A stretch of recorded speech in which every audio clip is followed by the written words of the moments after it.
Utukufu wa mwezi wa Ramadhan umeambatanishwa na utukufu wa usiku wenye cheo ambao Allah ameutaja ndani ya Qur'an. Kuiteremsha hii Qur'an ndani ya usiku huu ukapata cheo usiku huu, na ndiyo maana Ramadhani ikawa tukufu kwa kuwepo usiku huu.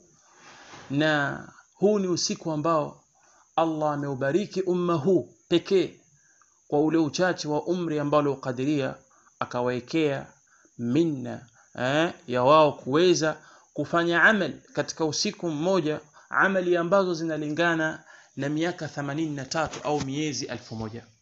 Sasa lipi la kulifanya Muislamu? Kipi cha kutumia ndani ya usiku huo akiudiriki?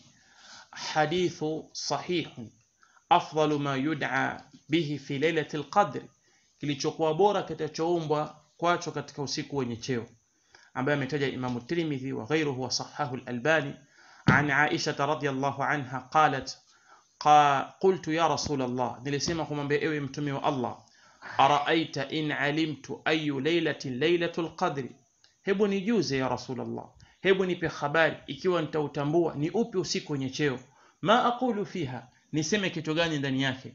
Qala, mtume akamwambia quli, sema Allahumma innaka afuwun tuhibbul afwa fa'fu anni, Allahumma innaka afuwun tuhibbul afwa fa'fu anni, ewe Allah, hakika wewe ni msamehevu sana, unapenda kusamehe, nisamehe mimi. Allahumma innaka afuwun tuhibbul afwa fa'fu anni. Ndugu zangu, katika 10 hili la mwisho yatupasa kuikithirisha dua hii ambayo mtume alimfundisha kipenzi chake mama Aisha radhiallahu anha, na ilikuwa pia kitufunza sisi. Tumuombe Allah msamaha kwa wale ambao tuliyofanya katika mwaka mzima uliopita, na hakuna kitu kibora kama mtu kupata msamaha wa dhambi alizozitenda katika uhai wake. Kwa hiyo tuiombe dua hii bila kuzidisha. Tamko la ya Karim halijathibiti, limekuja katika baadhi ya nusakh, lakini hatukuthibiti. Kilichokuwa sawa ni kuomba dua kama ilivyokuja, Allahumma innaka afuwun tuhibbul afwa